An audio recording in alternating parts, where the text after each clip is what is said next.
সেহরির সময় হয়ে গেছে। আপনারা সবাই ঘুম থেকে উঠে সেহরি করে নিন। মসজিদের মাইকের শব্দ শুনে আয়েশার ঘুম ভেঙে যায়। সেহরির সময় হয়ে গেল, কিন্তু আম্মু আমাকে এখনো ডাকলো না কেন? মনে হয় আম্মু এখনো ঘুম থেকে ওঠেনি। যাই, আমি গিয়ে ডেকে দেই। আয়েশা নিজের ঘর থেকে বেরিয়ে দেখে মা খাবার তৈরি করছে। আম্মু, তুমি ঘুম থেকে উঠেছো? আমি ভেবেছি তুমি এখনো টেরই পাওনি। আমি অনেক আগেই ঘুম থেকে উঠেছি মা। তাহলে তুমি আমাকে ডাকুনি কেন? তুমি কি চাও না আমি কালকে রোজা থাকি?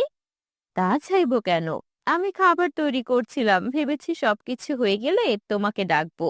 কিন্তু তুমি তো দেখি আগেই উঠে গেছো। উঠবো না আবার? কালকে রমজানের প্রথম রোজা, আমি কি এটা মিস করতে পারি বলো? মাশাআল্লাহ, রোজা নিয়ে তোমার এত আগ্রহ দেখে আমার অনেক ভালো লাগছে মা। তখনই সেখানে আয়েশার বাবা চলে আসেন। কি দেখে ভালো লাগলো শুনি? তোমার মেয়ে কালকে রোজা থাকার জন্য নিজে থেকে উঠে পড়েছে, দেখেছো? মাশাআল্লাহ, এটা তো খুব ভালো অভ্যাস। আমরা কখন সেহরি খাবো বাবা? চলো, আমরা টেবিলে বসে পড়ি। তোমার মা খাবার বেড়ে দেবেন। ঠিক আছে বাবা, চলো। এরপর আয়েশার মা খাবার টেবিলে খাবার নিয়ে যান এবং সবাই মিলে সেহরি করেন। পরের দিন আয়েশা ফাতেমার কাছে যায় তাকে ইফতারের দাওয়াত দেওয়ার জন্য। আসসালামু আলাইকুম ফাতেমা। ওয়ালাইকুম আসসালাম। কি খবর, তুই রোজা আছিস?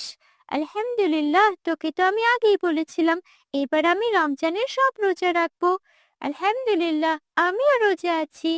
আমি জানি তুইও রোজা থাকবি, তাই তো আমি আজ তোকে ইফতারের দাওয়াত দিতে এলাম।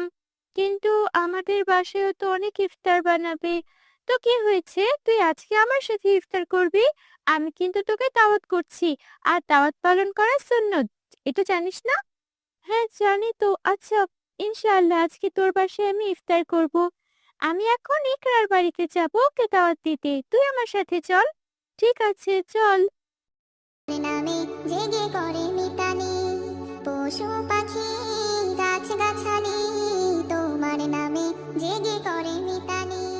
মানুষ হয়ে তোমরা কেন, মানুষ আয়েশা ও ফাতেমা ইকরার বাড়িতে চলে যায় ইকরাকে ইফতারের দাওয়াত দেওয়ার জন্য। আসসালামু আলাইকুম ইকরা। ওয়ালাইকুম আসসালাম। কি ব্যাপার আয়েশা,